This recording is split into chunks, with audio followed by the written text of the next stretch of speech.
morning. Welcome to those joining us this third session, um, the revolutionary legacy and communitarian regeneration. This third session, we will continue with the prior topic, the communes in rural sectors. Focus on construction, on communal corridors, networks, and cities, and territorial socialism. This time, we are going to have the participation of Braulio Márquez, member and spokesperson of the communal city Simón Bolivar in Guasdualito, Apure state.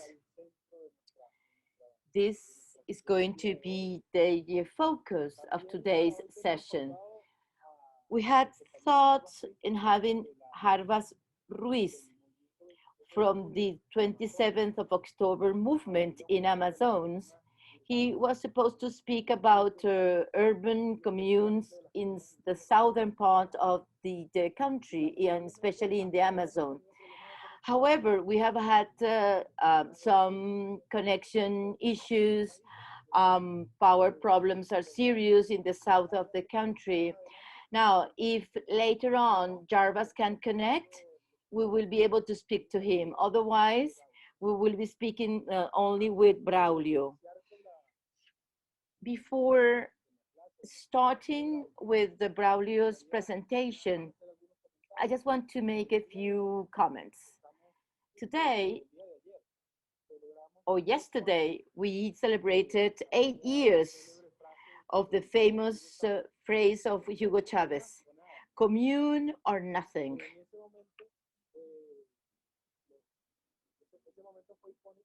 That was an iconic moment for Venezuelans. It occurred in the framework of a speech called the change of tack. Just to give you a context, that intervention occurred a few days after winning the fourth re-election as president. Chavez had already a cancer. The campaign trail was very harsh because he was very ill and it was difficult for him to move around. However, it was a very dynamic and thoughtful campaign. And what Chavez does just after the victory is to convene ministers in order to present a number of ideas that have been recorded for history. They were broadcast for the whole country, and I can share with you the link of that speech. In that speech, he presents a number of elements. They're there for discussion and interpretation. I just want to mention a few elements of that address because they can contribute to this seminar. They are key for this seminar. The first idea to be mentioned is that just before the re-election of Chavez in 2012, he proposed to the country the platform for the coming years to continue with a policy of the Bolivarian Revolution, namely to debate the platform, the country project. Every single time he was reelected for elections, he presented a platform for the people. The people should approve that plan. In this plan of 2012, known as the Homeland Plan, in his address, he indicates that we cannot fool ourselves, that in Venezuela, the system remains capitalist and rentier. And in socialism, it's just planting a few seeds of the new type of society. And he says that the only way to build an alternative to build socialism is through a people's power, a popular power, able to destroy the bourgeois society system and replace it with the new system that implies new planning forms, new production ways, and new ways to distribute it and to ensure the material capabilities for life. So this is essential. So his conception of the time, the socialist project, and the role of popular power in that project. A second idea I'd like to discuss,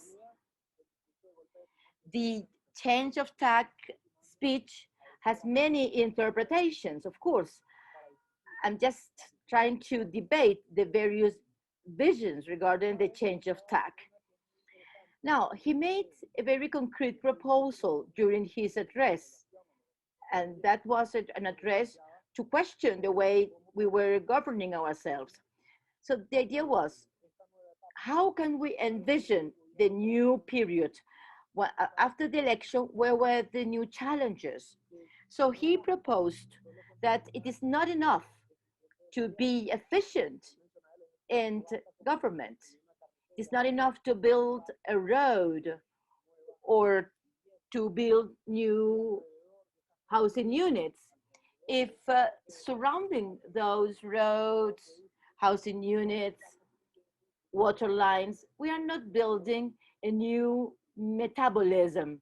We are not building communes.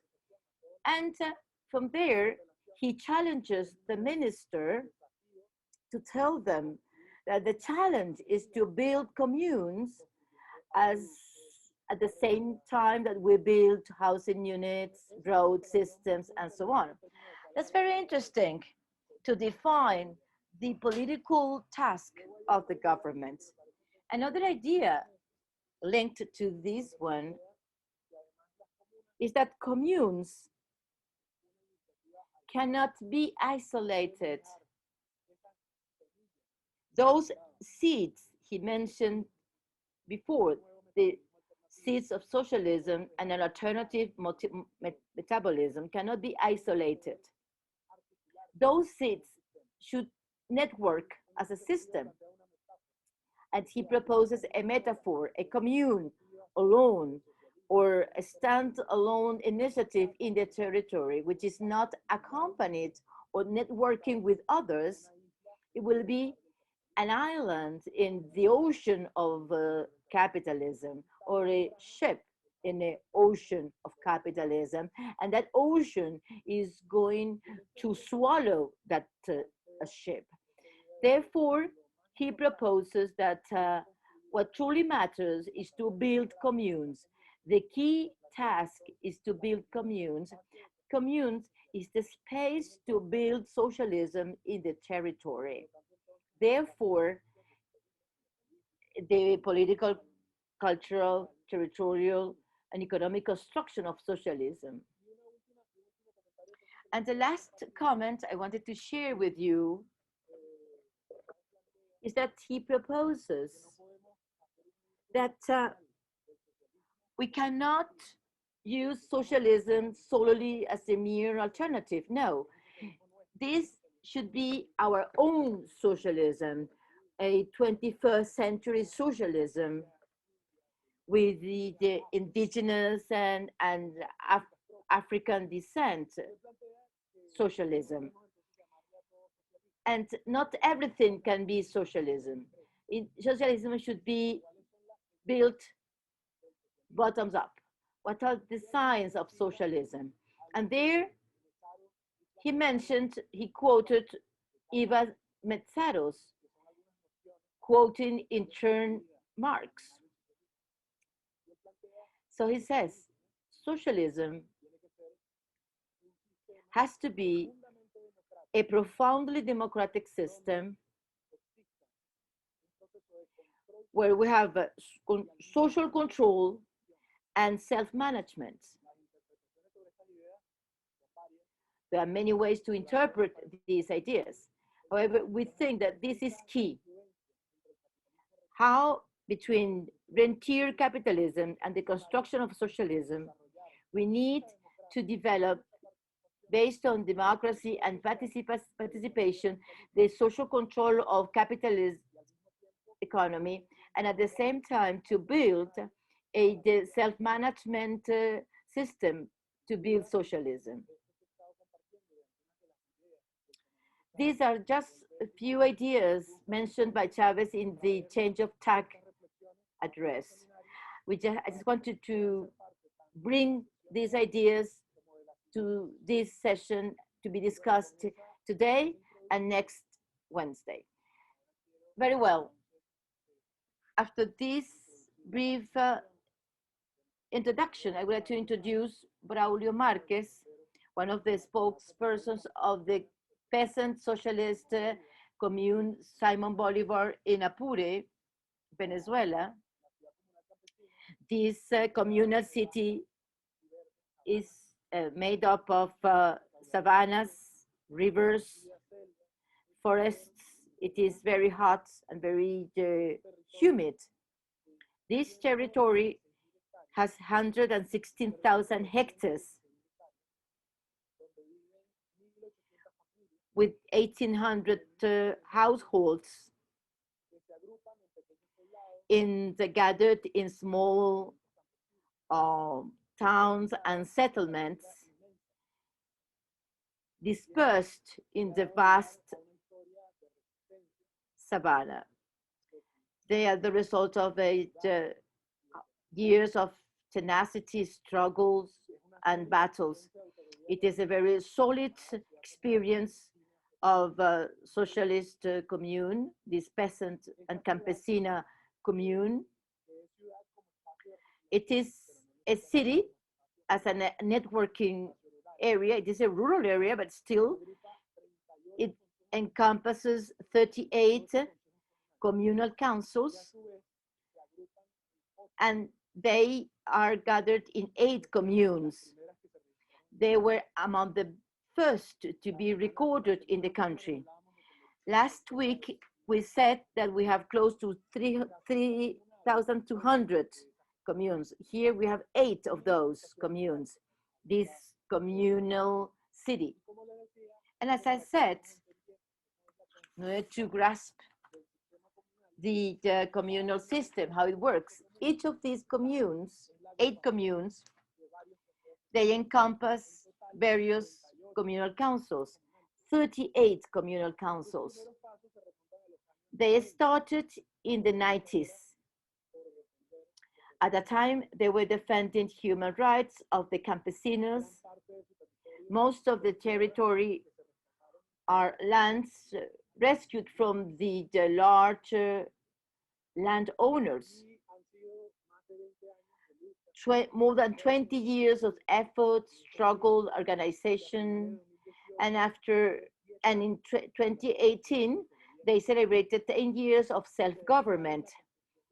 It is vital to create a society based on the power of the people and a model of democracy based on participation and full protagonist participation of the people with a more horizontal and fair commune and community.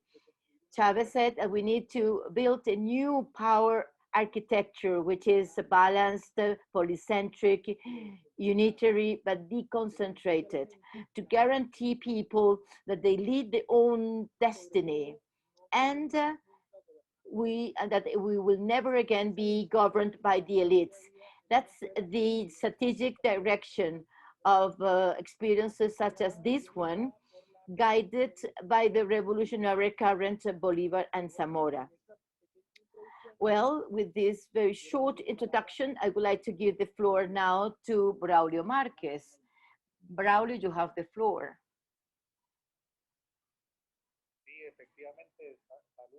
Greetings, patriotic, Bolivarian, and revolutionaries and Chavista, greetings to all of you. As the brother said, my name is Braulio Márquez.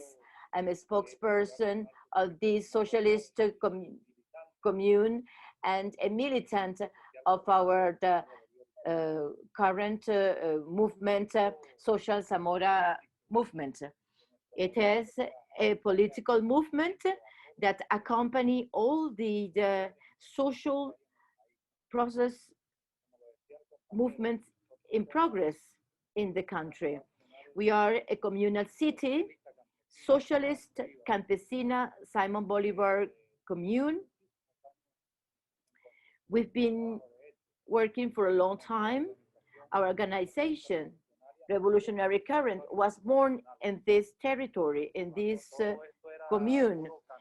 And it was just a savanna, plains, without the organizations and infrastructure and production facilities that we have today.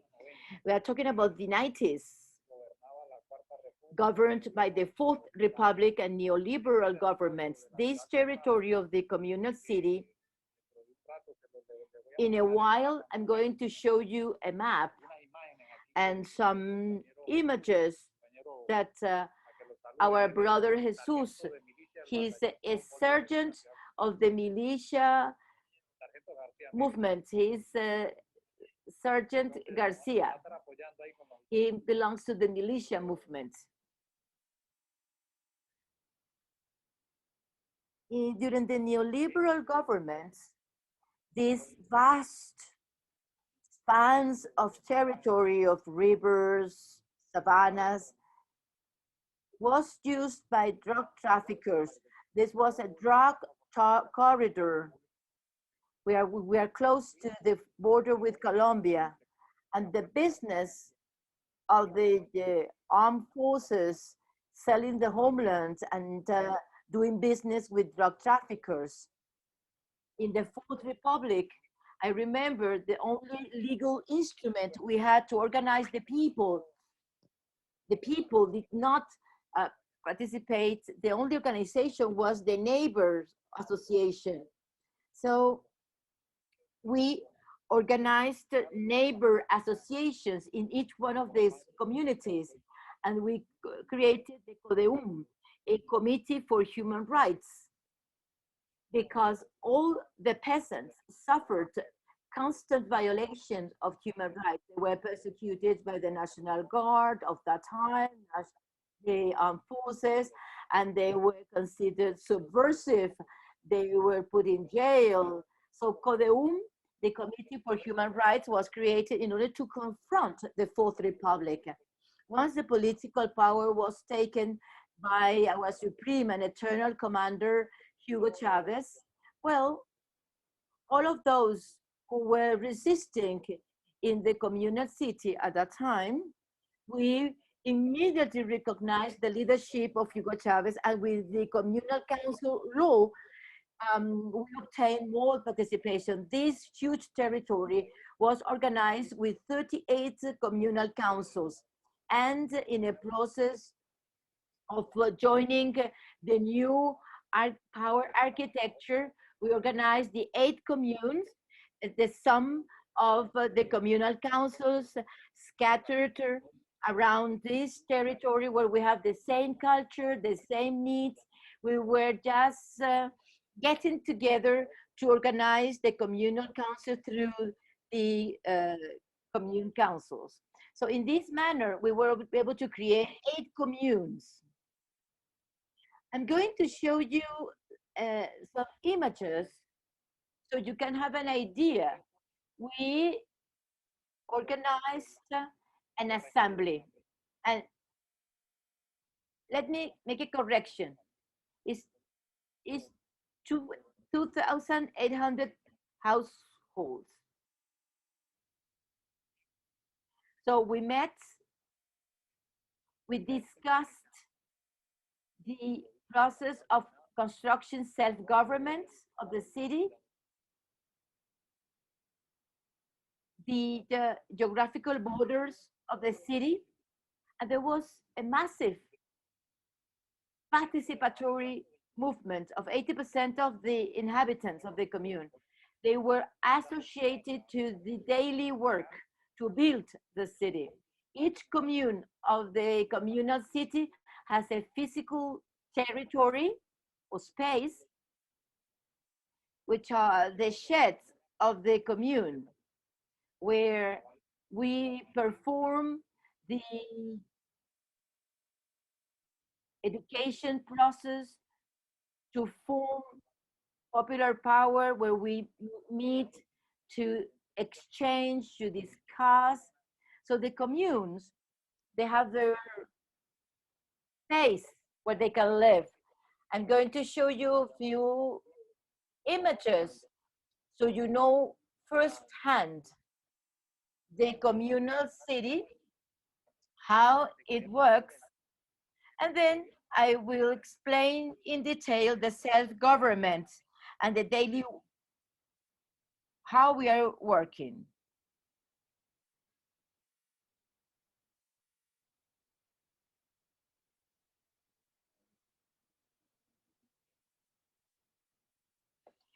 First, this is the map of the city, the communal city, so you can have an idea of the shape of the territory. So this is the map. This is the Ali Primera Commune. From here, we are speaking from this point here, from this area. We have 8 communes.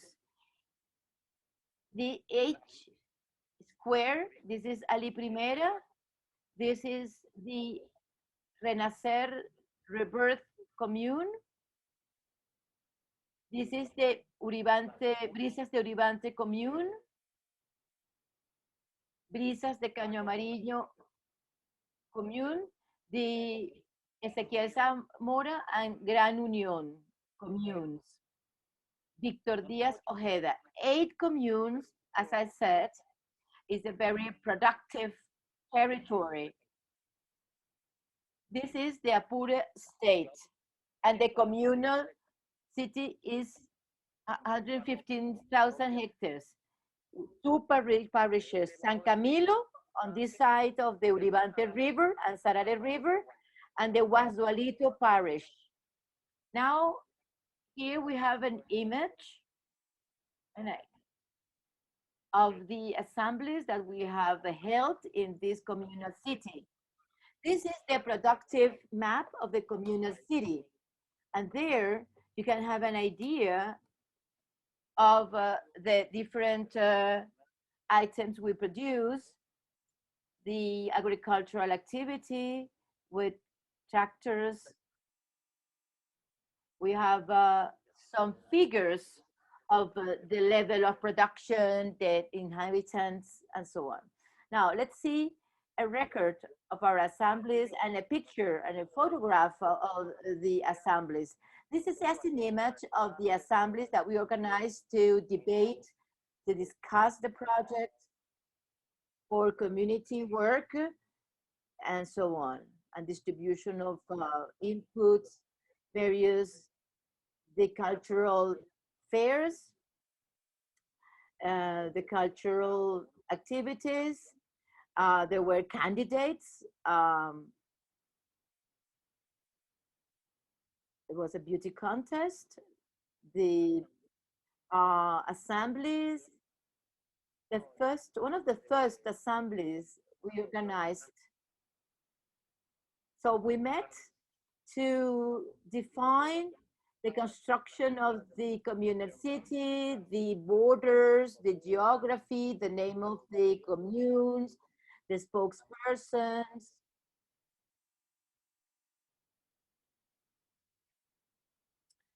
So, more assemblies. This is the shed, the campesino shed, where we have the Picacho. We built these artisanal benches manufactured by ourselves. And here we have the shed with all of us. And here are the brothers and sisters. So these are sport courts of the communal city. And here you can see all the machinery that we use to repair the roads. We're going to show you some of the roads we have been repairing. And these are machineries that belong to the communal city. They were all constructed by the self-governance of the communal city. And here you can see communers. And this is the river I told you about when I was showing to you the map. This is what we use for transportation. We call them bongs, but we use to move on the river. And here you can see the assemblies, the accountability, press conferences, more assemblies of the people gathering, holding assemblies under the trees in order to address different needs. And these are the meetings of the self-government. We'll talk about that later.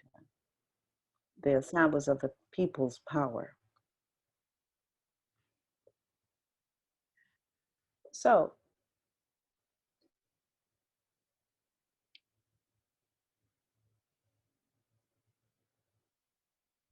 we show the images, but it is important for you to see also some of the production units.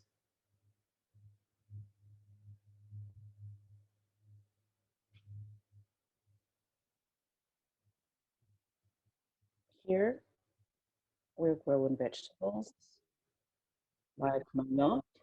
This is how we transport local production.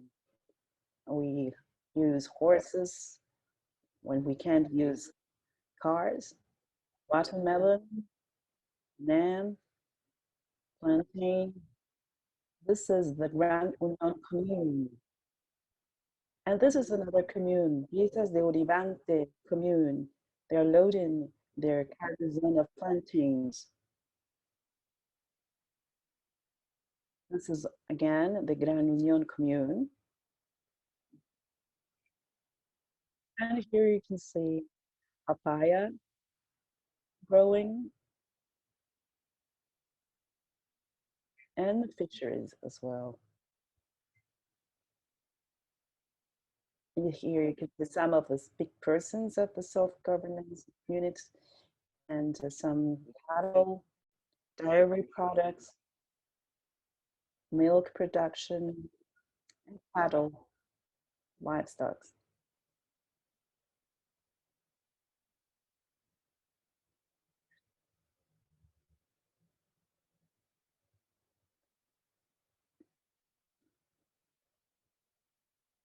Very well, then we showed some of the images that we gathered from the different production units.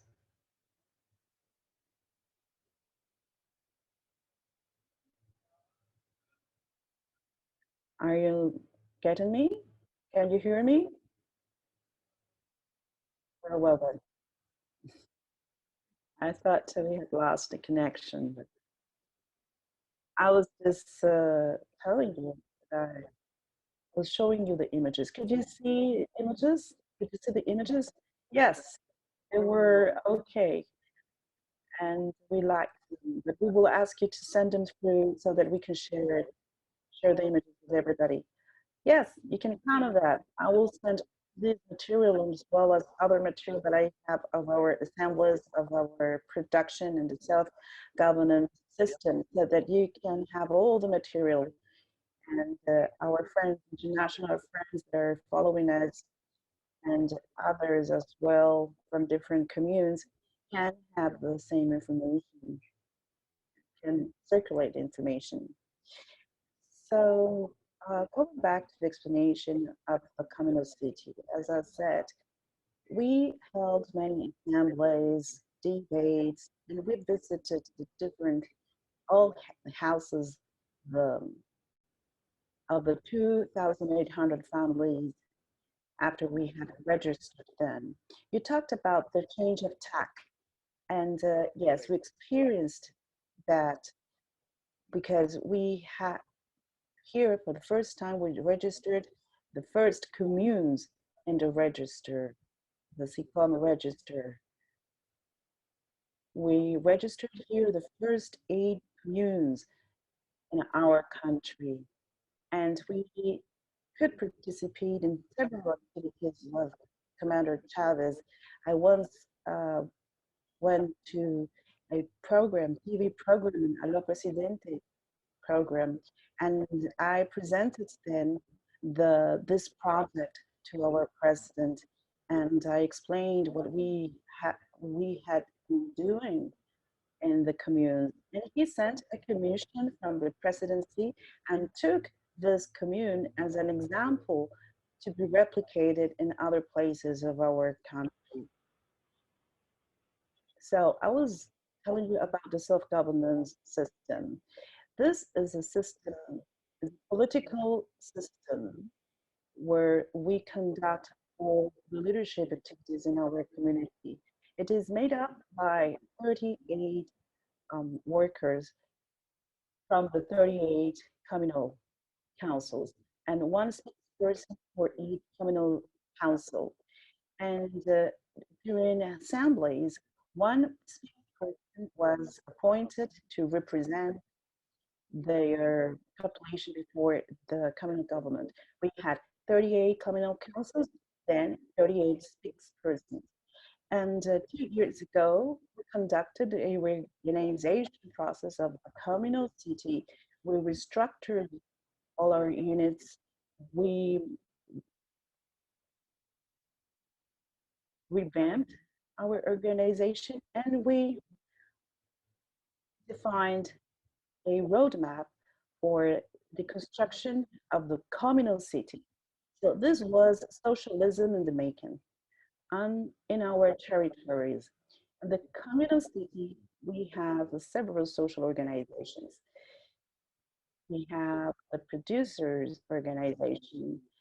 We also have the fishermen councils and the workers councils, as well as the teachers council. We have the National Bolivarian Militia Council. We have the local food provision committees or CLAP. We have the Social United Party of Venezuela and the Patriotic Pole Council.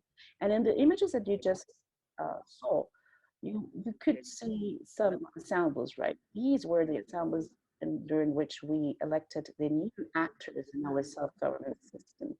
The fishermen elected one spokesperson in the self-governance system. The militia also, they appointed one person. The Patriotic Pole and the Social United Party of Venezuela also elected their spokespersons. Producers of vegetables, they also appointed one spokesperson. So they all elected their spokesperson for the communal city. And of course, each communal council elected a spokesperson, one per communal council.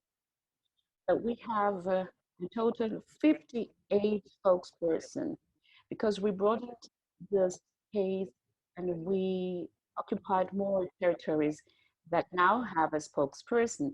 So this is how we work. When we are going to make a decision, when we want to devise the governance policies within our territory, we gathered the self-government, and the self-government will then approve these decisions and will address the problems of the communal society. And the important major decisions are addressed in the great assemblies. All kind of decisions are made at the self-governance system. And we have then cabinets that address specific areas. For instance, the communal city, as I said, is, as you could see in the images, is a rural space. It's self-government, the self-government established different cabinets, and we then appointed spokespersons for each cabinet. For instance, the culture and sport cabinets are made up by 6 of our spokespersons, and they are going to ensure that there are sport activities within the community. They conduct different sport initiatives. They make sure that children get training, sport training in their schools. So you can also have, for instance, the agricultural and land production unit cabinet, and there are spokespersons there who take care of the different kinds of production, cattle, agriculture, and they all made up the economy cabinet, and they make sure that the poultry production, cattle production is being properly distributed, and so on and so forth. With the militia, was the same. They organized to defend the territory. In our territory, we have 300 militias that are trained to defend our territory. They are members of the militia, and the commander of the militia of our communal city is one of my nephews. He is a lieutenant, member of the militia. So this is a structure that we have been working with. I will also talk a bit about self-governance. Self-governance, well, as you know, for a number of years, we have been experiencing a crisis due to many reasons that have an impact on our crisis. First, you have the economic and financial blockade against our country. This is one of the elements that has intensified the crisis in our country. And of course, world crisis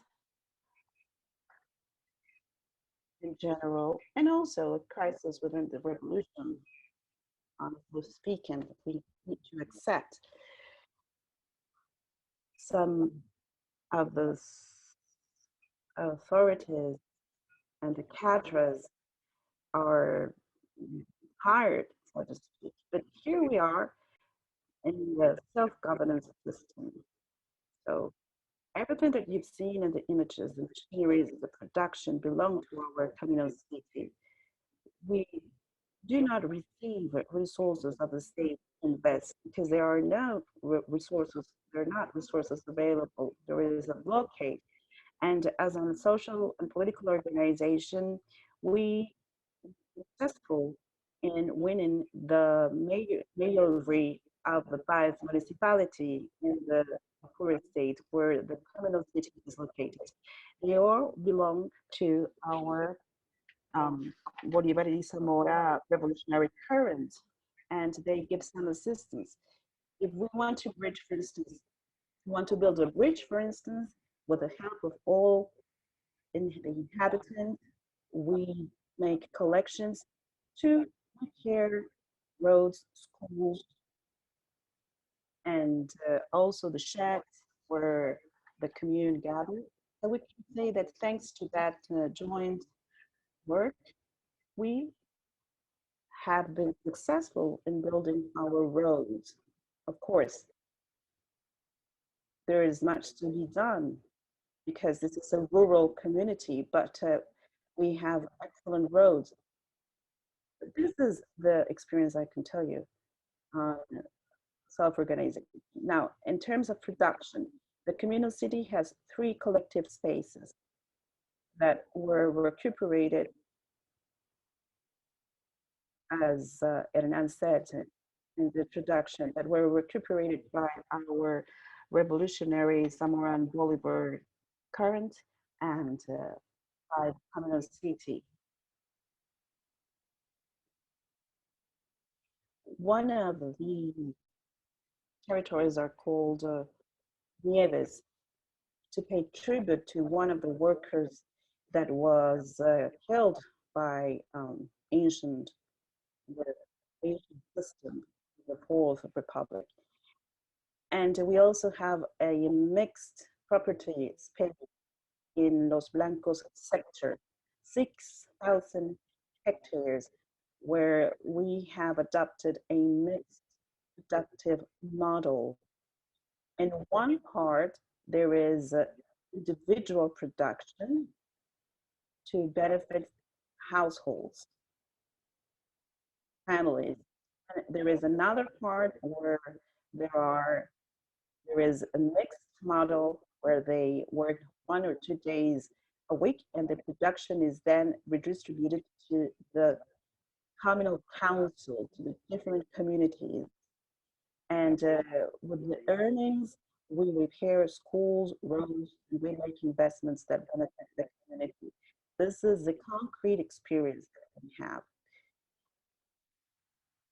And to tell you more about the production system that we have embraced, you can see in the images, we have a plantain production, very very hard workers, peasants.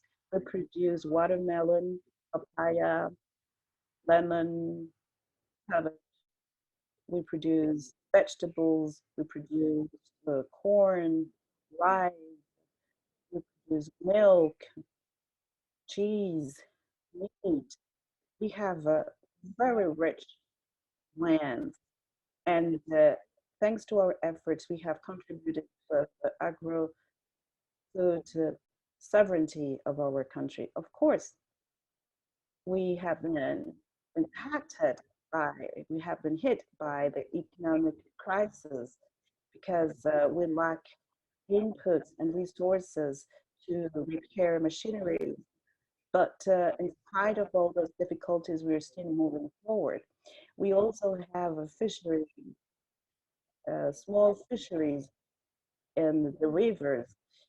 And also, as you can see in the map, we have 2 rivers. They are highly productive in fishery resource. So we think that we have addressed the problem of food in spite of all the difficulties that all social processes are can face, but in spite of the difficulties, we have held up the historic legacy of our Commander Chavez. We are loyal to the national government, and we consider that the only way in which we can improve our quality of life is through socialism. So,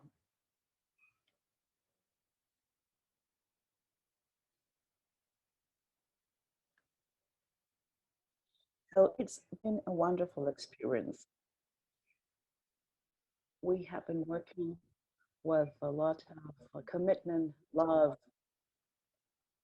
a lot of humanity, love for our homeland, revolutionary sense. And we have overcome many obstacles, but here we are, standing and producing.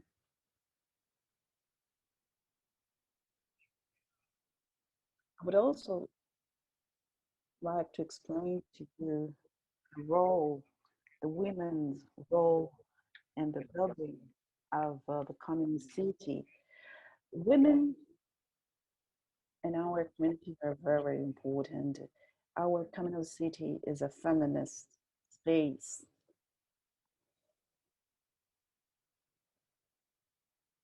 And I would say that the main emancipatory tasks for construction have come from women working in a communal city. Our communal city has 4 units of battle that are electoral spaces where we conduct the electoral campaigns and processes. Those 4 units are led by women. 60% of the spokesperson and the self-government system are represented by women. So women have the main role. I would say it's the most important role in the communal city, not men, but women. And in the past, these were metro territories. Women were considered second, were just to take care of children, to take care of household tasks, and that changed radically with the communal city. Ever since we started this process, Commander Chavez gave the order, and now women have a main role in this process. We have very important leaders such as Amparo, Danilza, also Sister Ariana, Marta Trejo, and many other women who actively participate, who are leaders in our system. I wanted to mention this, to mention the role of women in the communal city who have played a dominant role. Also, security and defense. I would like to tell you about how we have handled this um, issue. We have our own militia. We have the militia who take care of the security, who have been trained for the defense of their territory and, of course, of our nation as a whole. There are almost 300 members of the militia. I also participate in the militia, and the main figures of the self-governance are also members of the militia, and they live in this territory. It is not an outside force that comes here to occupy these territories to safeguard our lands. No, they are made up of the sons and daughters of the communal city members. So we know this territory well, very well. We know where rivers are, where roads are. We know the mountains. We know the savannas. And if there is an international aggression or attack of mercenaries from Colombia to against our capital city, they will find a Vietnam because we know the whole territory and we are actively working in the defense of our territory.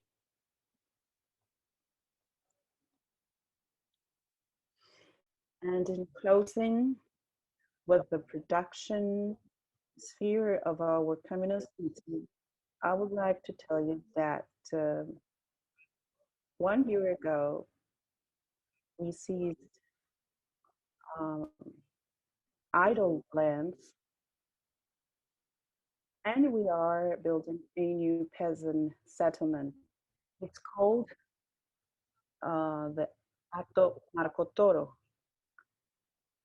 Farm, and it was called that way. Now it's called the Peasant Council Hugo Rafael Chavez Fria Peasant Council to pay tribute to our commander. And we have placed 116 households there who are already producing and who are establishing a new community that will be at the service of our homeland and of the communal city. And to tell you also a little bit about infrastructure in closing, I'd like to tell you that we repair roads thanks to the self-governance efforts. Next week, we will start repairing roads to this community. I don't know if there are questions. You should, if you want to ask questions, you can do it now, so I can interact and exchange on the experience that I have just told you about. I don't want to tire you, so I will give you the floor. Well, Braulio, we are not tired. We are okay. You can finish with all your information, and then we will ask questions. Well, I think that I've said what I wanted to explain to you, and I would like to listen to our friends, and if they need more clarifications, we'll do it. So, Very well. We are going to open the floor for the questions. Those following us through Zoom, use the question and answers channel. You can use that channel. And through YouTube as well. All questions from China, they will be available. Those raising your hands, please use the questions and answers channel to write down your questions, please.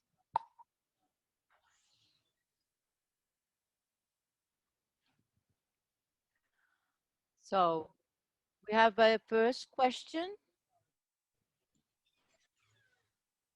How do you relate to the community outlets, the media outlets? How do you manage them?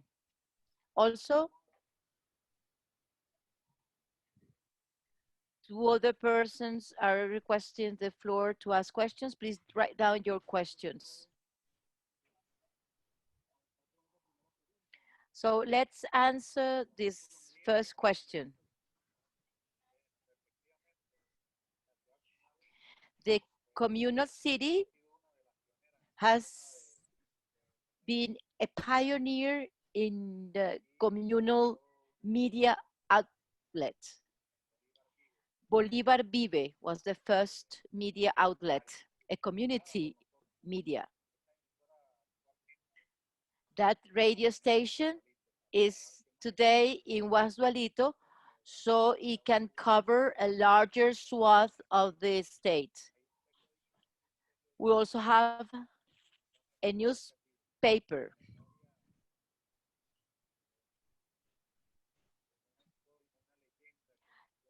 As a result of a legend that was born in our mountains. So it's so from here we have organized various workshops to form educators, and Vive TV organized a community school to teach about the use of the community media. So the media aspect has been key to the development of the communal city. Another question? Yes, we have other question. If Jay, Margaret, do you have other questions? I have a few questions here. Yeah, I have three questions. Question one, you mentioned about 80% of inhabitants are involved. Does that mean 20% of residents have not joined the communal council in this region? Question two, can the communal city be self-sufficient in the food it produces? what is still lacking and has to rely on provisions from outside? Question 3. We heard about an initiative on communal union. Please explain this. Okay, he's going to. I mentioned 18%, 18%, which are not part of the communal council. When I say that, so, they are part of the communal system, but they do not participate in the daily construction of the communal city. As in any other process, social process, there is a percentage that does not share the way we approach the construction of the communal city and so on. They are inhabitants of the communal city. However, they are not active in this construction. And I think it's less than 18% who are not active in the daily construction of the communal city. When you ask if we are self-sufficient, well, we are not. No, we are not fully self-sufficient. We are self-sufficient in many agricultural goods. In beef, milk, we are self-sufficient, and 80% is exported to other areas of the country. Rice, almost fully self-sufficient. Plantain, manioc.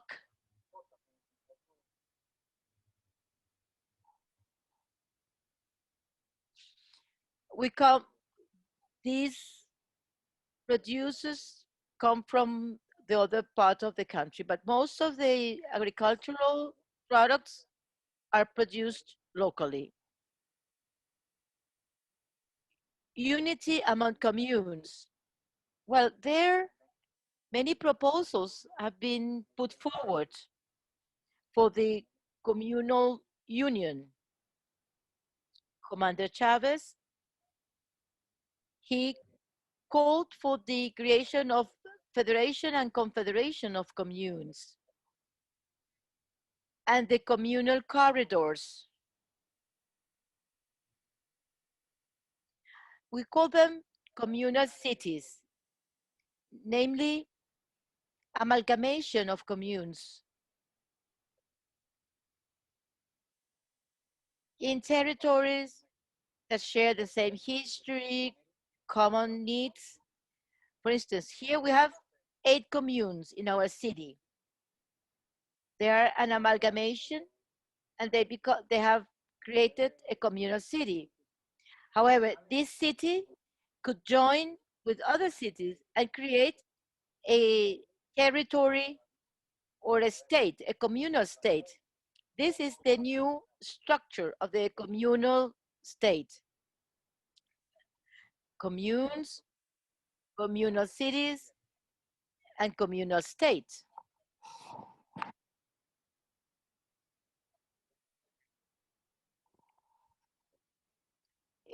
About the People's Council.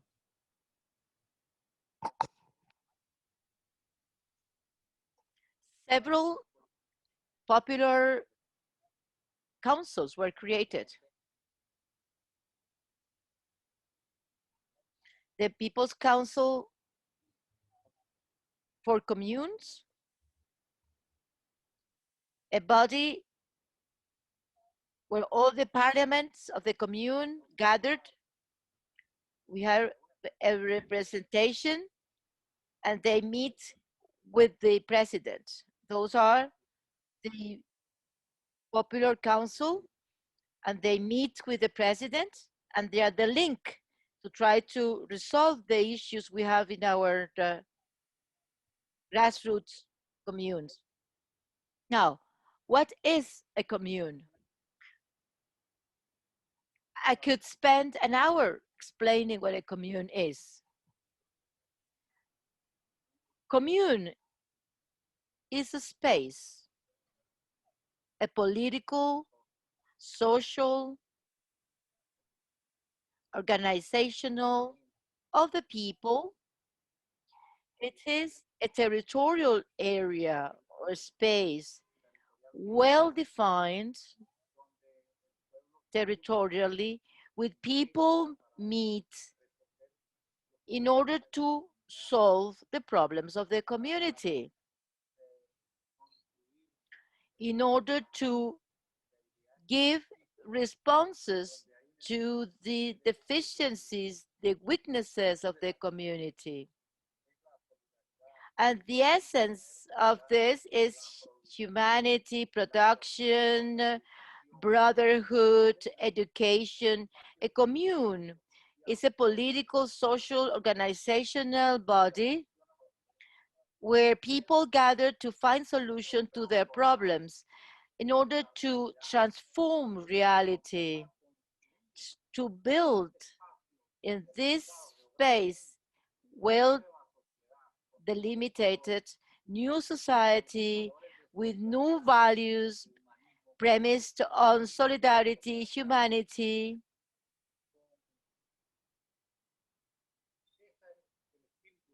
That's the spirit of the community. We are against individualism, selfishness. We are characterized by brotherhood, solidarity, beyond individuality, individualism. That's a commune. As the essence, as a concept, a germ of a new society with new values, new revolutionary institutions. So this is the essence of the commune. And these are the values. So I'm ready. I'm ready for more questions. Yes, thank you. I have new questions. I have new questions for you. Merida congratulates you. And there is a question. How do you link with other communes and communal cities? What are the networking? Second, what do you understand by communal state? And next, how do you organize people within those commune and communal cities? Those are the questions. Greetings to my friends in Merida. How would you connect with the other communities and communal cities? Well, we have understood the role that we need to play in the exchange of knowledge and experience with the Maizal commune.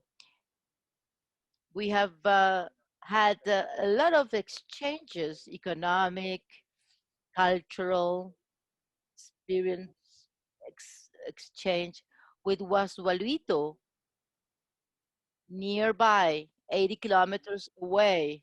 We have 10 more communes. Well, we exchange, we take plantain, rice to those communes. Same thing with El Panal in Caracas. We have brought beef and we have brought some input from Caracas. Those exchanges exist as a result of the pandemic. The exchange has been somehow hindered, but within the communal city, these exchanges are very active. What do we understand by communal state? It is not utopia.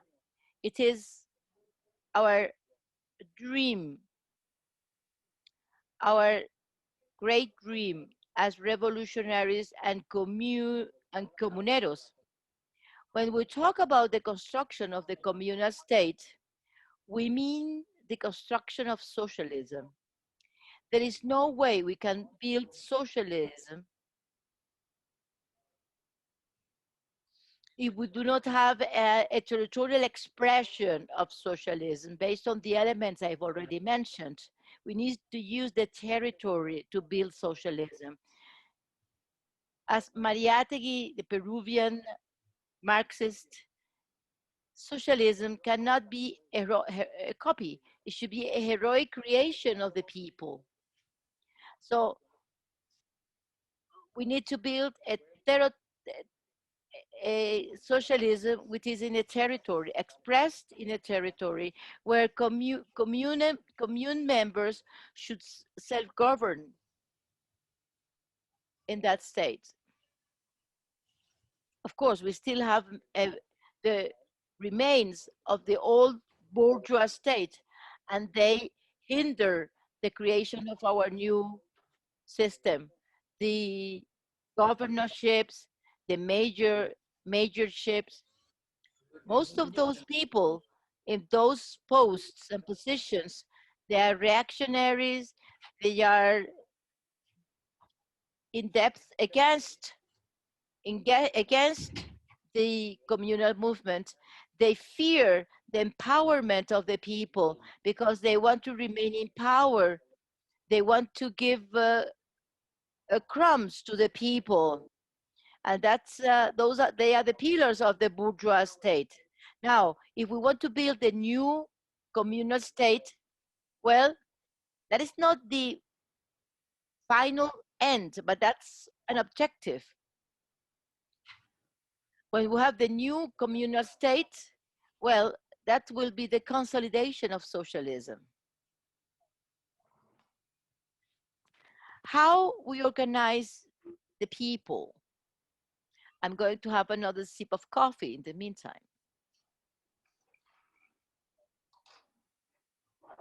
How we organize people. People have at their disposal various tools to organize and various expressions. Here, we have a massive process of political education, because to transform the people, we need to transform the minds. We need to plant the principles we have already mentioned. We need to have a plan. We have to have a project and organize the people based on the project. We have a political project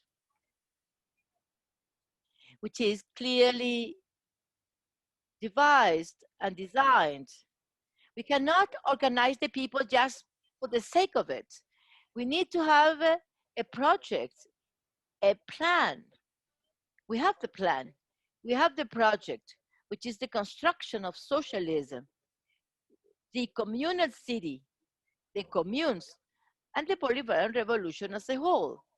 And it's based on those ideas that we organize the people in the communes, in the work committees, in the education committees, security and defense committees to defend the homeland and our territory.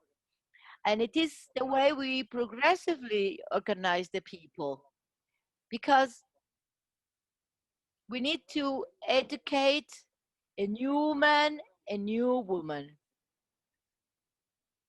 As Che Guevara said, to create a new man, a new woman with new values.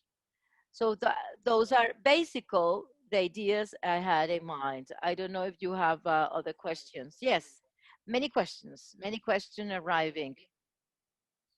Let me tell you that through Zoom, close to 53 people are following us, and through the streaming in our friends in China, 2,300 people are following us. Yes, 2,300 people in China are following us. Ni hao to all of them. So we have other questions here. What is the link between production, distribution, and consumption within the communal city? Also,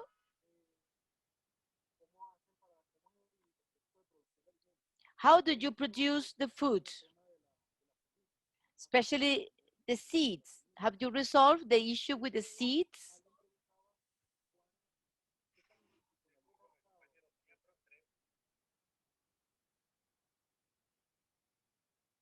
Oh, he's going to repeat because Braulio had some connection issues.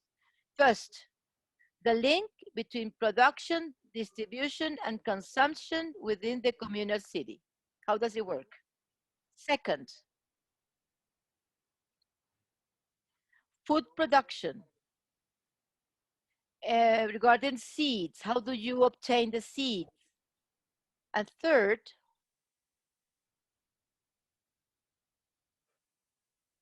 the commune system is institutionalized, and what are the links with, I mean, how do you organize, like an electoral, executive branch, legislative branch within the city? How does it work? And the fourth question that has been posed in the past, and it's a question which is a main concern, and how does it work? How does it work inside the commune? Could you elaborate on the functioning? If you can explain the structure, or just give us an example on how a week activity in the commune, the daily activities. So it's up to you.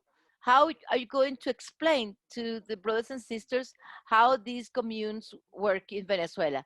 These are some of the questions, and then we will continue with the rest. Very well, I've taken due note. So the link between production, distribution, and consumption in the communal city. Well, there is a mixed approach: production, distribution, and consumption. As I said already, distribution, for instance, of the items produced. There are several mechanisms. First, the exchange. We have the major office in Paz municipality. There we have a brother in this. So some of the products are allocated to the municipality. So we give them milk, beef, rice, and so on. And they, in the municipality, they trade those produce to among the neighborhoods, and they, in exchange, they give us some inputs or tools, spare parts, and foods that we do not produce here, like wheat, and so on. So we exchange with the municipality our goods, and the municipality give us back things we need. Also, we have the private trade. Each producer, the private producer, they could trade their foods to Caracas or to Táchira state, to Tariba or San Fernando de Apures. They take part of the production and it is commercialized. So we have a public and a private commercialization. Here in this area, for instance, this is a semi-urban commune. Is the more urbanized of the communes around here. This commune has 390 families, households, and they feed from the food produced by other rural communes: manioc, plantain, beef, manioc, and so on.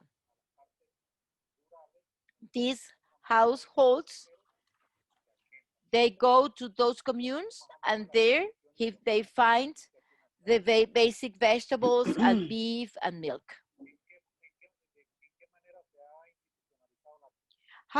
What are the institutions within the commune?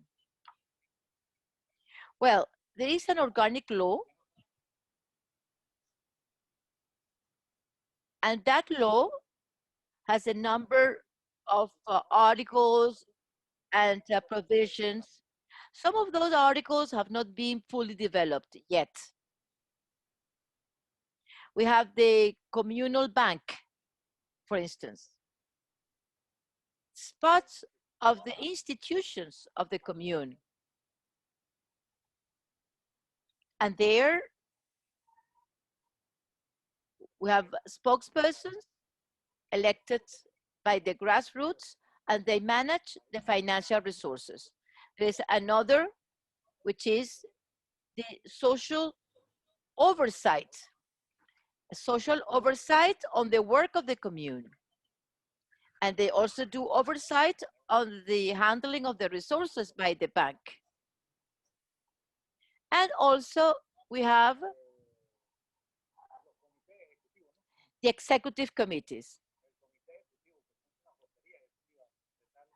They take care of the executive functions in terms of culture, education, planning, communal economy, social development. The management council or committees, they have their own processes and control. And in the law, we have enshrined a principle of justice and peace. There's still much to be done in these terms. The members of the community need to start learning how to distribute, how to administer justice. Of course, we're talking about small processes. When it comes to jurisdiction in higher courts, if we are talking about major crimes like murders, then we will resort to the state. But when you have minor crimes like theft, uh, family problems, problems with borders, or public order problems, there our structures intervene. When there are problems of polluting nature, there is a legislative framework where we have described all the rules, and there are peace and justice small tribunals that act hand in hand with the police in order to correct some conduct, to work within the communities. For instance, if we want to repair roads, we need resources in order to do that. And we resort to all these structures to achieve the commune. So the commune, I hope, will in time be self-sufficient, economically self-sufficient, that will pay for payrolls, for doctors, nurses, and public services. So this is the idea. The government by the people and for the people. We are moving forward And as Bolivar said, and Commander Chavez also used to say, and Diosdado Cabello also has said that in order to make forward one step, you have to take back two steps. And in the midst of the economic political aggression, we have had to sometimes take two steps back to move forward with greater force. I'm sure that we will be able in time to construct our dream, the community or nothing. Right now, we are resisting the brutal attacks of the U.S. administration that want to overturn the Venezuelan government and all the commune. I would like to seize the opportunity to hail the great victory of the Bolivian people who gave a very firm response to the US imperialism because they recovered their democracy. And one year after the plurinational socialist government of Evo Morales, we see now how Evo is back with the indigenous populations and with the people. Thank you very much, Braulio. There are more questions coming. This is a dialogue that we have with you. Very, very rich dialogue indeed. Well, first I would like to greet all the participants who have written in the chat, have asked questions. And Carolina asked what commune was Braulio talking from, and I say that this is a commune from the Apure estate, which is called the Communal City Bolivar and Zamora Revolutionary Currents. And just to give you some information, we are broadcasting through Zoom and also through YouTube, thanks to our friends from ALBA TV and ALBA Movements, who is broadcasting this program through Facebook, and you will be able to see this conference through YouTube. The first meeting is already available. We are having some problems with the second meeting, but from today, it will be also available through the YouTube channel. And we are currently addressing some problems that we had, as I said, in the second meeting, but with the audio of one of the videos. But it is still available for you to see. There are also other questions for Braulio. But first, I would like to ask Jada Setsue if she has questions. Yeah. I have several questions from our Chinese audience. The first one is about the land issue. How did your communal state get the land? Did government did the land confiscation, or the government compensate the land for the land law? So do you have land conflicts after you get the land? And also the land ownership, who own the land now? Is the land belong to the communal state? And that means you can't sell the land on the market. So it's a kind of land, the question of land ownership. And the second one is the any conflicts amongst the communes or communal council. How can you solve the conflicts? And if some conflicts happen, can they retreat or withdraw from the communal state? And how about the land? Can they sell the land in the market? And another question is about the communal bank. Please explain how the communal bank works. Does this use both US dollar and petrodollar, etc.? And also, if you, how can you deal with the question of higher inflation?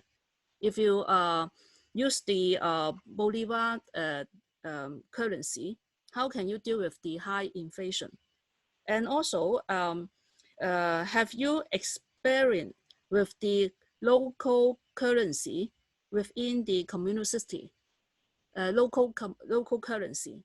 And also, do you have any Cuban agriculture experts and doctors in your communal cities? And how about the case of COVID-19? Do you have this problem in your communal state? Yeah, thank you. Well, I was asked, our friends from China, I was asked, how does the land ownership work, or how we have recovered, seized those lands? How does the state handle this issue? Well, with Commander Chavez, a number of mechanisms were created within the law, and there were laws that were created during the first tenure of Commander Chavez regarding the ownership of the land. And thanks, due to these laws or acts, President Chavez, they wanted to overturn President Chavez because of this. There are several ways in which the state operates. One of the mechanisms which is foreseen in the law is the compensation. There is an assessment made of the land, and then the state pays for this land to the original owner, and then the land will be a property of the state. And this is one way. The other way to go about is within the framework of the law, the social grassroots, the peasant movement, assess the land and establishes is if the land are idle territories or unproductive lands. And if this is the case, where there is not a compensation, the land is declared to be an idle land, and then it's put at the service to the community. In the case of the communal city, we have done this through two mechanisms. We have given the land to peasants without any kind of compensation, and the peasants decided to seize the lands and started production. And the former Hato Blanco farmer, the population seized 6 hectares, but the owners were compensated. And then we distributed the land to the peasants, to the communities, and to individuals. So the property of the land has a mixed model. The vast part of the territories are made up of small, medium-sized units, private units. They can sell the land.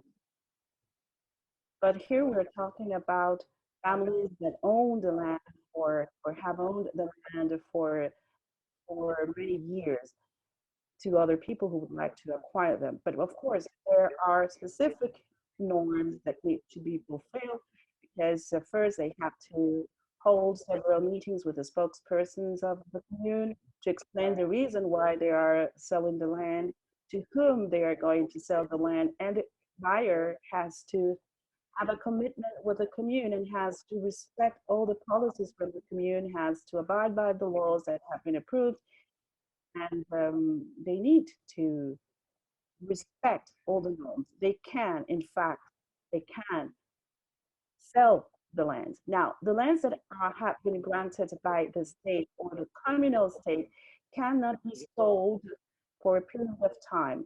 It depends on the norms that have been established in the territory. In the communal charters, after 10 years, they can sell the land. It is established in the charters. Why? Why we do this? Because if we allow them to produce these lands, if we allow them to settle and in those lands, and if we allow them to sell these lands in 2 years, 3 years time, it'll become a business. So it's not what we want to do. So we have some norms to be respected. I would say that 70% of the inhabitants of the communal city, they are owners of their private production unit, and the rest of the land is a collective ownership. Of course, there is still much to be done in terms of the land ownership, but we have made important progress.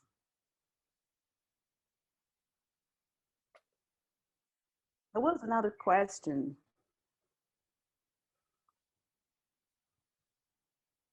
that I think that we have already answered. How do we address the conflicts arising within the communes?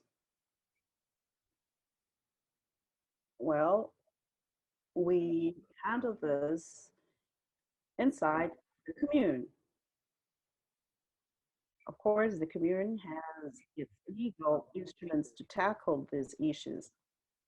And as I said, there is a tribunal, the justice of the peace tribunal or court within the commune. And they administer justice, social justice, economic justice in case of public disturbances and minor crimes. This tribunal acts within the commune. If someone steals something, if there are problems with the borders of some territories, if there are household problems. But when we talk about major crimes, well, the commune captures the the criminal, and the commune handles or gives this criminal to the state court. But the commune is perfectly able of resolving or tackling small crimes. Everything has been enshrined in the different charters. For instance, in terms of poaching, poaching is forbidden. There are sanctions. And what are the sanctions? Well, they are forced to clean roads, paint schools. They have to pay fines, that, and these resources are used to repair machineries.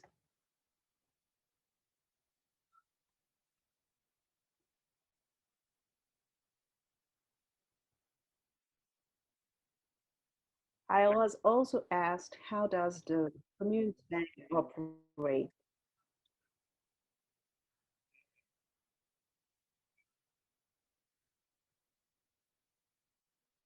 Well, we have not made much progress here.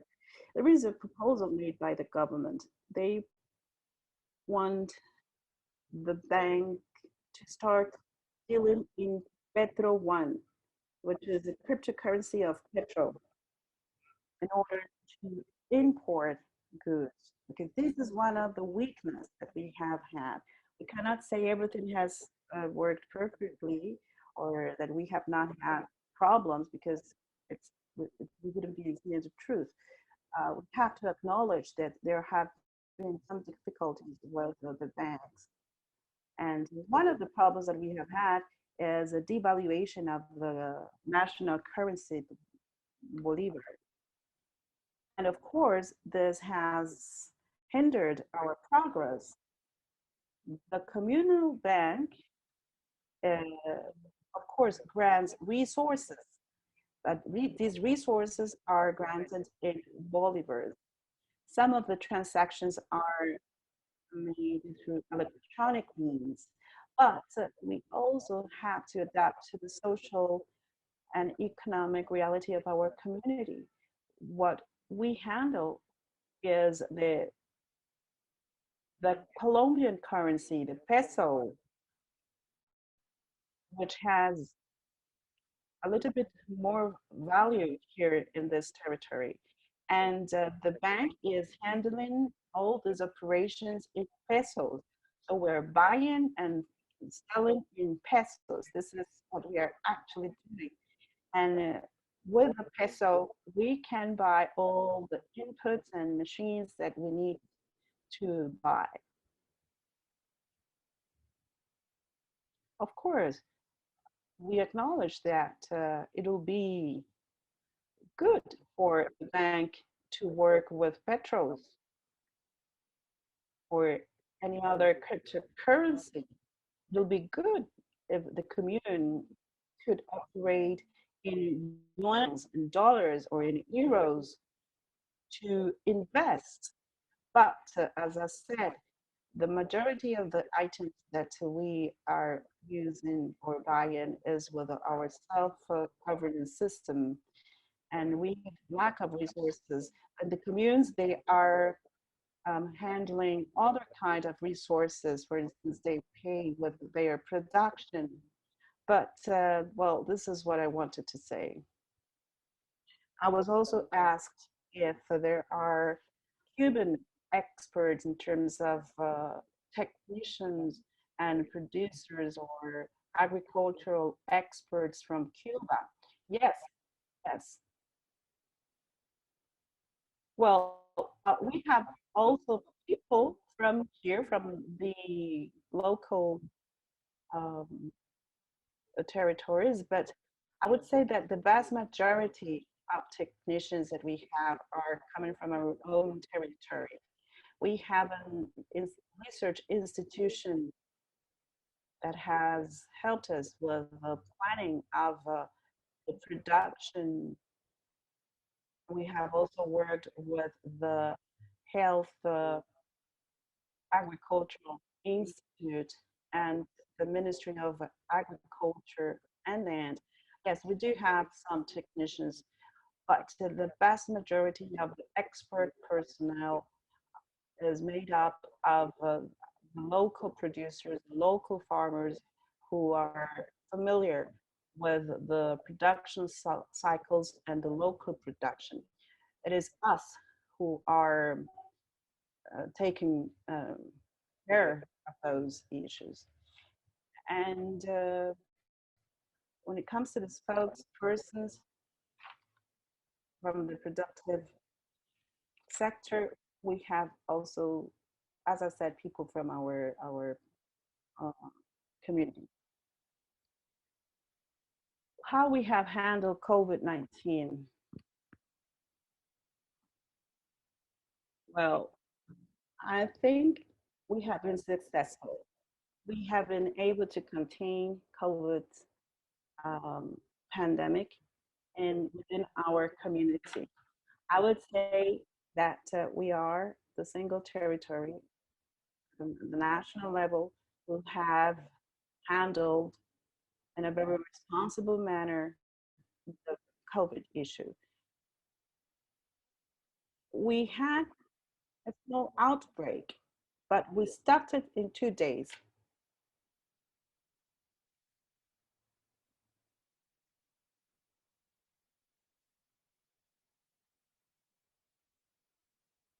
In the Barinas state, which is at the border with our communal state, we identified more than 100 cases of COVID-19.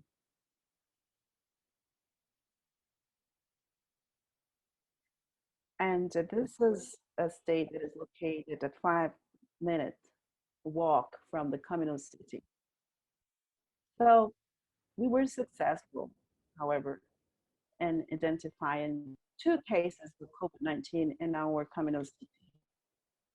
And they were isolated immediately, and the militia members and the commoners conducted an investigation to cut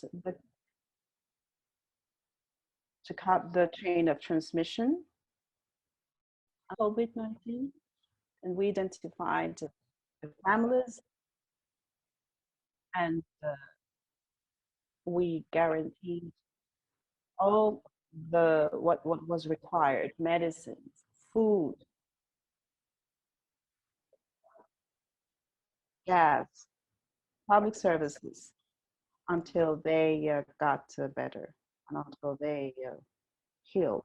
So we only had 2 cases of COVID-19 in our Commune city.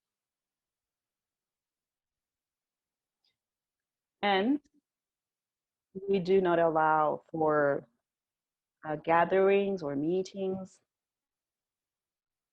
Cultural, religious events were suspended. The restaurants and discotheques were closed. Everything is suspended. And all inhabitants are wearing masks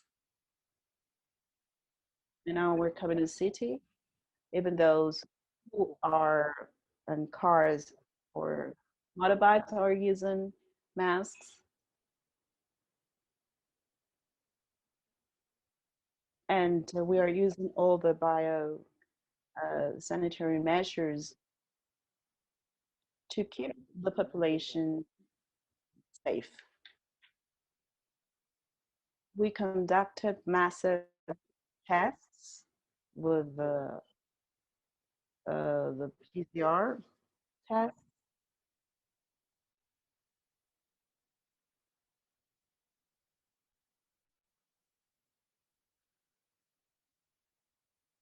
Almost 1,000 tests, and we have 30 positive cases in the quick test.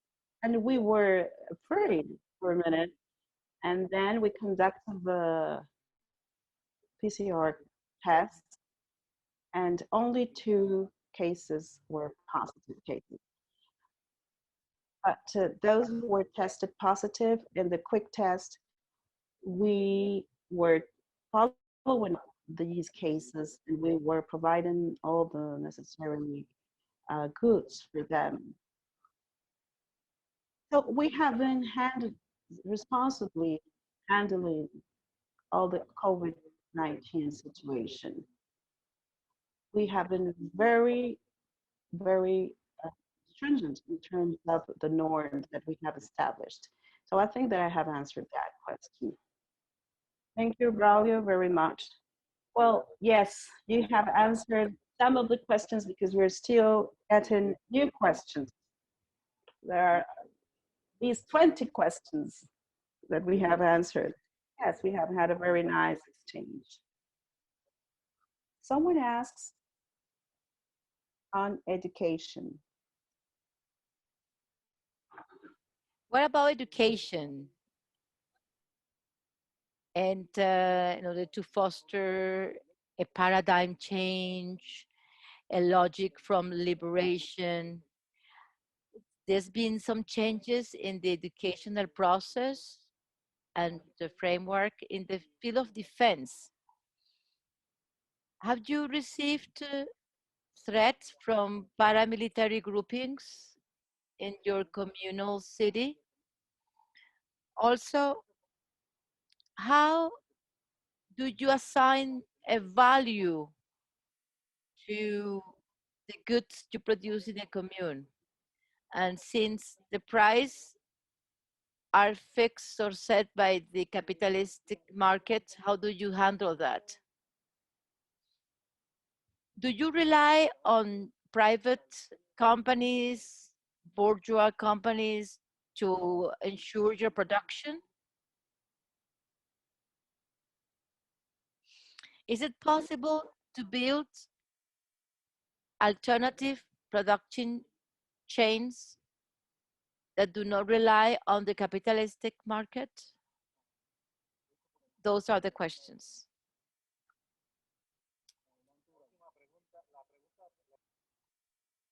Could you repeat the last question?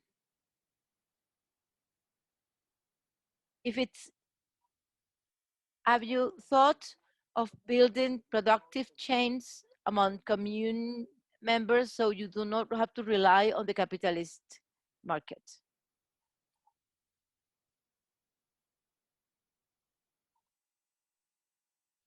What about education? How do we deal with the education process within our commune?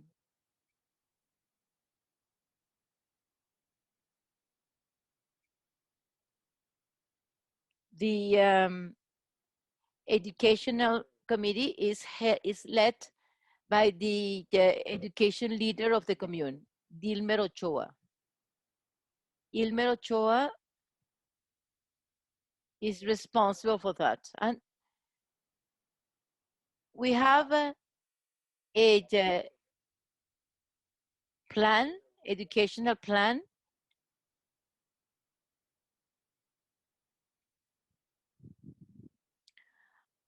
We have taken the plan proposed by the Minister of Education. However, we add some local elements because we want to have a liberating education. So we have completed the education program in order for the education to be adapted to our history, to our reality. The history of our heroes, like Bolivar, Zamora, Simón Rodriguez, our indigenous populations, new principles of humanity, solidarity, and not the traditional education premised on individualism. I go to school because I'm going to become someone in life. That was the motto, that was the message.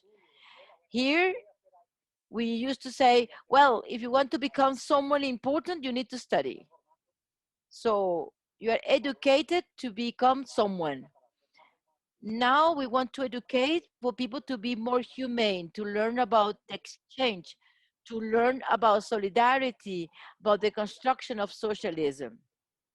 It is clear that we respect the state and the guidelines of the Ministry of Education.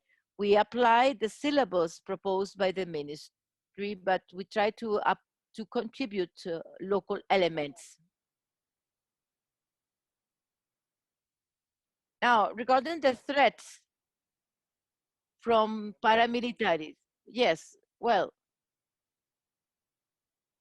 we have been threatened, and they have murdered people here, members of the commune.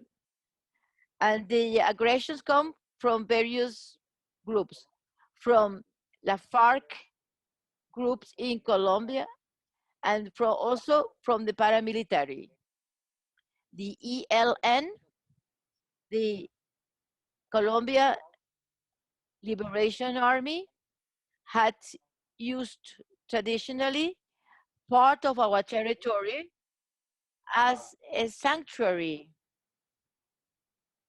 In the Fourth Republic, they have used that territory as a sanctuary for drug trafficking. With the Bolivarian Revolution and the communal city, we were able to take control politically over those territories.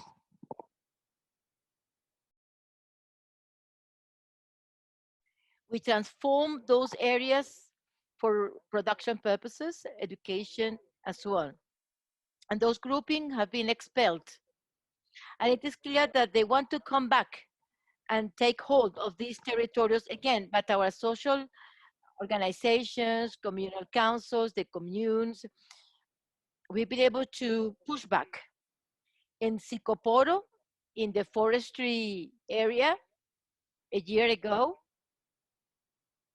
outside the limits of the communal city, 5 comrades were murdered by paramilitary groupings coming from Colombia. 80 kilometers from here, they were assassinated by paramilitary groupings from Colombia. These 5 people who entered a territory to build an area of education, and well, they were ambushed and brutally murdered by terrorist mercenaries, paramilitary groups supported by the landowners, oligarch, oligarchies, oligarchs, and also members of the opposition parties in Venezuela. They murdered these 5 people. And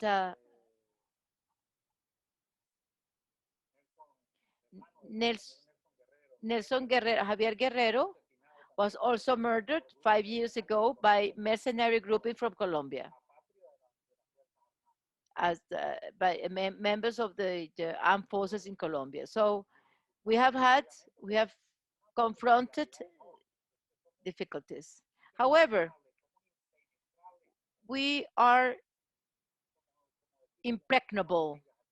We are like ants, and we are like ants. We know each other very well, and we are deployed all around the territory we cover.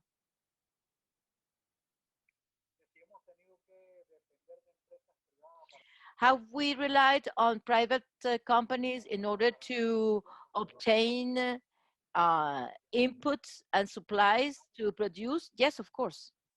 Yes, of course. And today, more than ever, those who study the Venezuelan case, you know the economic and social situation of the country. They have led us to a huge crisis that we are confronting right now. We lack raw materials, supplies to produce, and we have resorted to ingenuity to try to replace those supplies. The supplies we obtain come from abroad through the exchange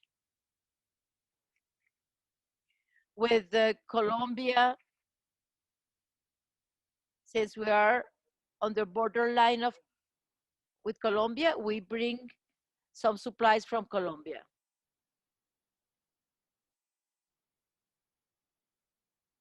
We bring from Colombia agricultural supplies, tools. Most of them come from Colombia.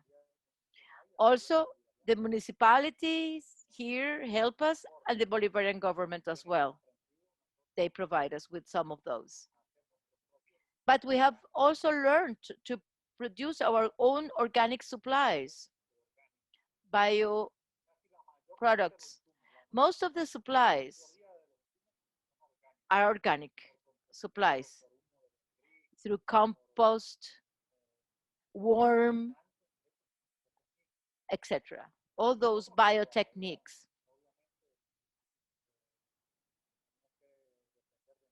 But it is clear that we need to rely on those private companies to obtain basic supplies that we cannot manufacture ourselves.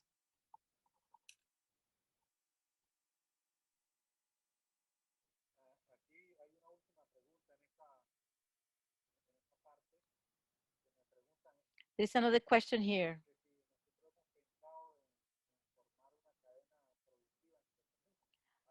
Um, if we are planning to create a network of communes for supplies, it is clear that the pandemic has hindered somehow these attempts. The Bolivarian government announced a number of measures of lockdown.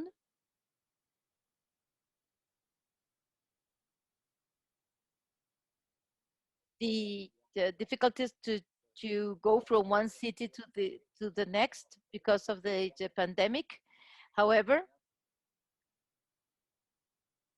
we had created a chain of commercialization and distribution. From here, we take produce to Caracas in El 23 de Enero parish in Caracas, one of the largest, like beef, manioc, rice. And from there in Caracas, we bring sugar, flour, that they process over there. So with El Maizal as well,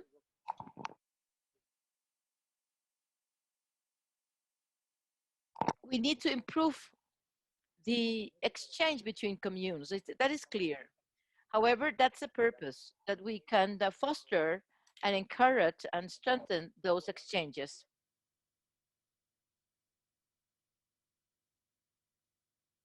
So we exchange with them.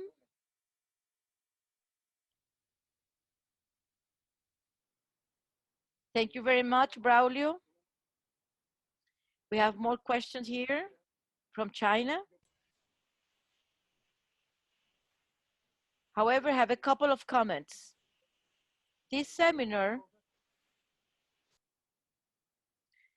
is trying to give us the opportunity to grasp better the process in Venezuela, the organizations, how the movements are organized, and communal cities are organized. In the case of the brothers and sisters, they are a social movement.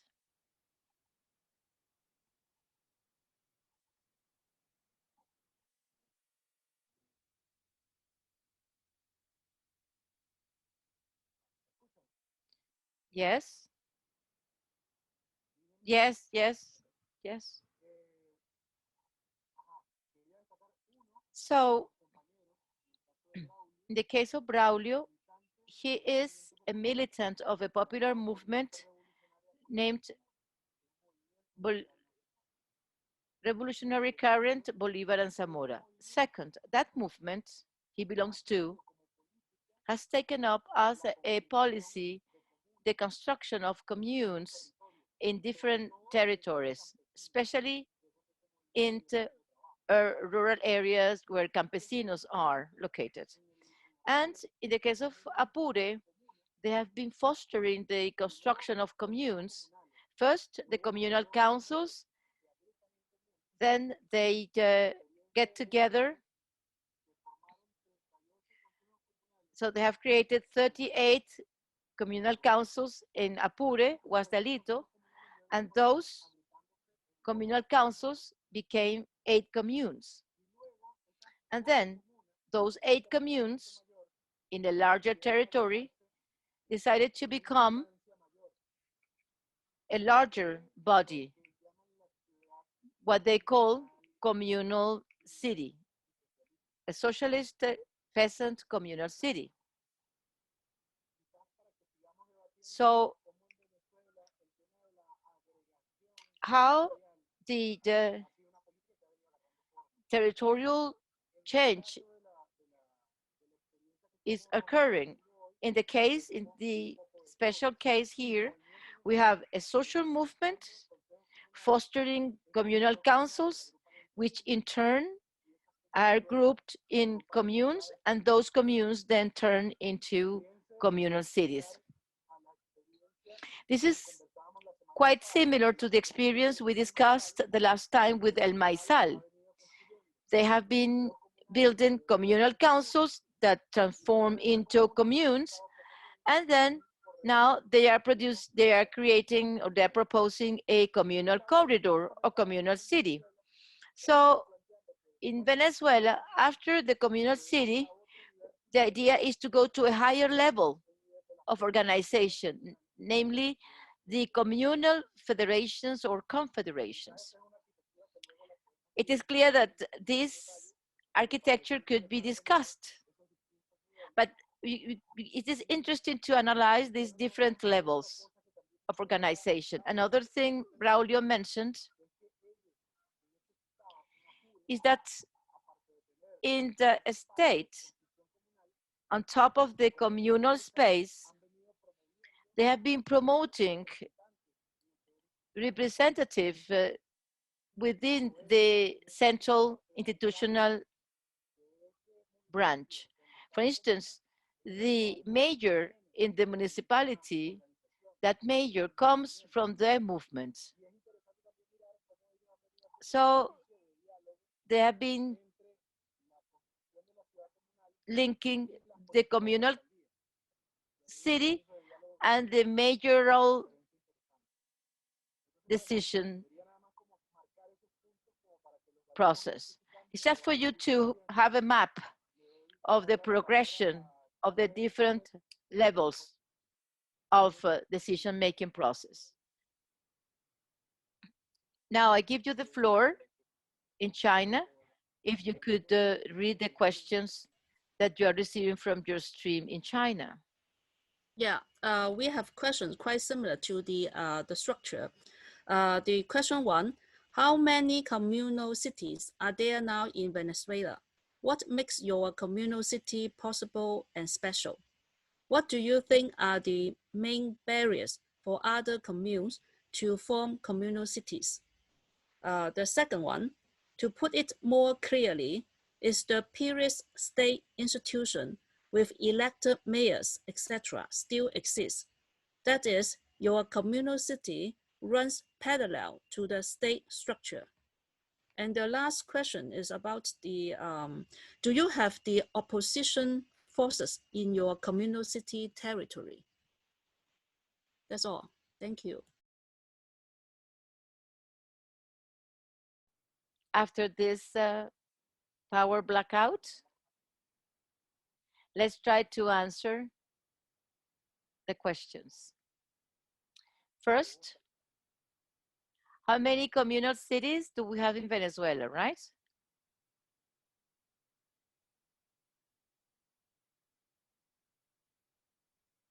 The moderator just gave you an answer. We don't have statistics. However, we have already several experiences of communal cities. Of course, they are not as advanced as the Simon Bolivar city. It is perhaps one of the best organized in the country regarding the planning, the territorial expanse, the consciousness, and the humane progress. We have 5 communal cities, I think, in progress. There is one that is being created in Guasdalito in the Paez municipality, not too far away from here. El Carrao de Palmarito, that's the name. That's the area, and they're about to be built. Also in the Urdaneta, the communal city, we have 10 communities. Made up of 10 communes as well. That as a social grassroots movement that is accompanying the construction of the popular power within our national territory, we have 5 experiences of communal cities. They have been working with the people and communers in this project. I just mentioned the El Maizal commune. They are just a commune, but they are joining to other communes in order to build a communal city in the future. In the state of Portuguesa, there is also the Francisco de Miranda communal city that is being constructed with the support of our communal city.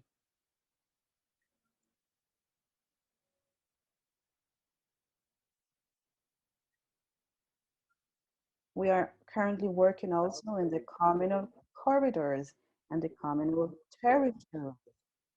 And there is a proposal of setting up of communal federations. So it's pretty diverse, what we have been doing within the popular power. But we have been focusing our work in the construction of communal cities. There was one question: what makes special our communal city? Simon Bolivar communal city. Well, what makes us special is that we are highly committed. We are trained to build socialism in the different territories of our communal city. Well, this is what makes us different. A high level of awareness. People are mindful of the importance of the commune spirit. This is what makes us special. And not only that, we're also highly productive. And there was another question: how is our relationship with our organizations run parallel to the government? Well, regarding this aspect, I could say that we have two institutionalities, so to speak. We have the mayor's office and the old structures from the state that are running their operations, and there is us who are also working within our governance system. And we try to work hand in hand in different aspects: health, education, construction, and we are trying to work in a coordinated manner. For instance, the Paris municipality is led by a member of our commune, and he has been working with the old institutions and making room for the new institutions coming from the communal city. So there is a relationship between both systems, between the government, old institutions, and the communes institutions. I was also asked if there were forces from the opposition in our territory. Well, yes, there is a small fraction of our commune that that does not abide by our beliefs. We have to bear in mind that we are in a socialism or democratic socialism. Commander Chavez used to say that socialism and democracy was the same thing. But on behalf of that democracy, of course, there is freedom of political stance. And well, I can also tell you that thanks to the work that we have been doing in political terms with the opposition, our opposition is quite peculiar. There is an opposition that is led by the head of state of the department, state department, but in the U.S., who wants to overturn the government and who is imposing sanctions. This is not the case of our opposition, because our opposition is participating in the assemblies of the communes, and they are participating also in the construction of our communities. They also have a participation in the decision-making process. The main cattle producers that work in our territory belong to the opposition, but they do not, they do not abide by the interests of the empire. They try to, of course, work within our national interests. There is opposition, of course. 18%, I would say, of the inhabitants in our commune do not practice socialism or do not believe in socialism. I was also asked if I was aware of other communal experiences in our country. Well, yes, I can tell you that most of those experiences are underway. They are going through their own processes of organization. And due to the pandemic and to the current crisis that we are facing, they have encountered some difficulties. But, well, this is what I can tell you about that. Thank you, Braulio. Thank you very much. I think this meeting has been very interesting. We have had an interesting dialogue. in spite of all the power cuts. However, uh, we are overcoming those obstacles that sometimes are imposed by us by the blockade. Another thing that I would like to say is that Braulio is in an inner city, and they are having some connection internet problems, but in spite of that, they made a great effort to be here with us. I would like to conclude with a couple of questions that I've taken note here. I don't know if Jade has more questions, or maybe after the two questions that I'm going to ask, we will be closing today's session. Well, she says that she doesn't have any questions, so I'm just going to read this couple of questions that I have here. First,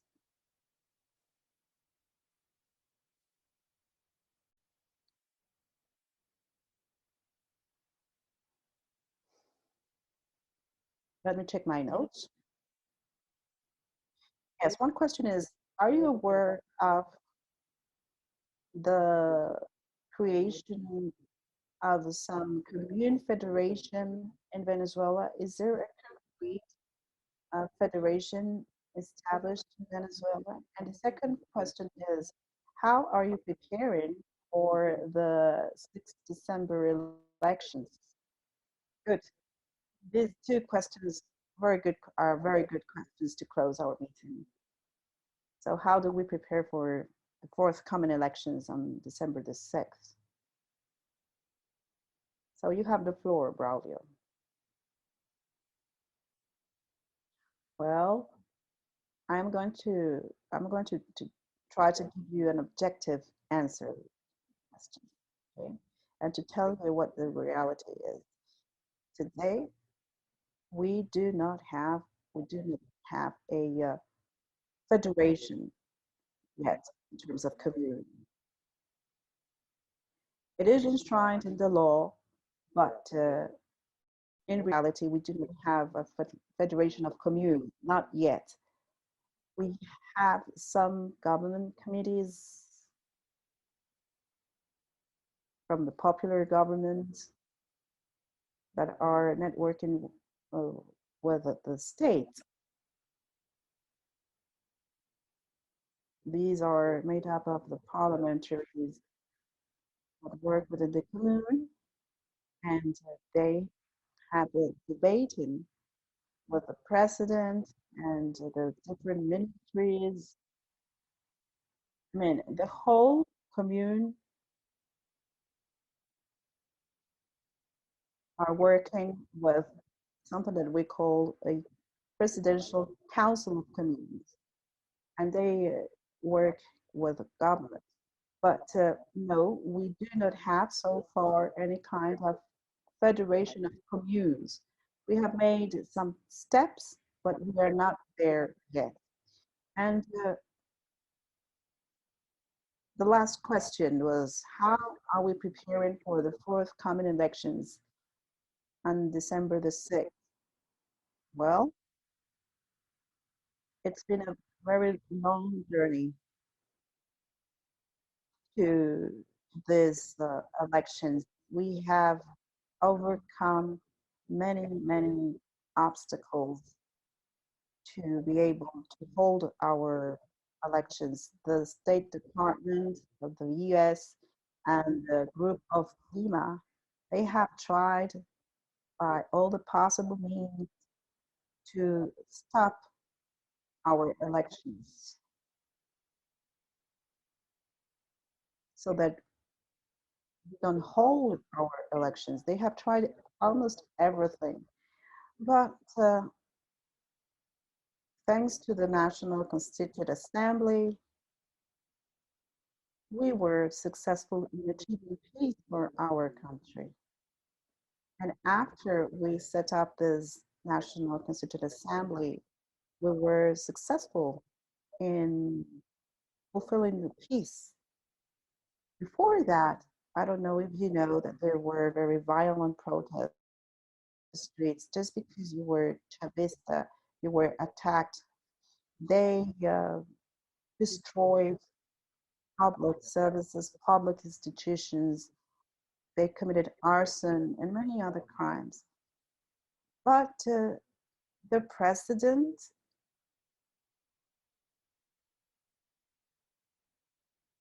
by the request of the European Union, CARICOM, and other international institutions, and the United Nations, decided to, in the case of some prisoners, some criminals that had committed crimes, well, they were set free by the president. And the president approved the amnesty law in order to facilitate a peaceful process. And 110 criminals, deputies that had committed crimes, terrorism, or that had been also accused of attacking public infrastructure, and some of them even tried to kill the president himself. But the president set them free so that they could participate in the elections. So we have more than 14,000 candidates who have enrolled in these elections. So this is one of the most plural elections that we have had in our country. And there is a small sector of the opposition, which is the most radical sector that is at the service of the US interests. They don't want to participate in the elections. They are all led by Guaido, the self-proclaimed, and so to speak, president. But there is, in spite of that, there is a opposition, a democratic opposition that are going to participate in these elections. In our capital city, we have been preparing for these elections. I actually was organizing with some of the forces of our commune that are going to participate on forthcoming elections. In our capital city, we have some voting centers. I'll just give you one example. There is one voting center in Agabarra, and that voting center, there 90% of electors, voters, vote in that center. And the turnout is very good. And I'm sure that we will have 99% of the votes in favor of the revolution. They are all committed and they vote for this project. Sometimes the opposition, they get 2 or 3 votes. This is just one example, but there is another example. The Commune of Ubivante, there 750 people cast their ballot, and we have a turnout of 90%. 80% of the ballot casted by voters are for the Bolivarian Revolution, and maybe 10, 15 votes are for the opposition. There is another voting center in Huacas de Rivera, where we are located now, where you have 18% of the position, and they vote for the position. But the rest are votes for the revolution, 60% of the votes in this locality, the Huaca de Rivera locality.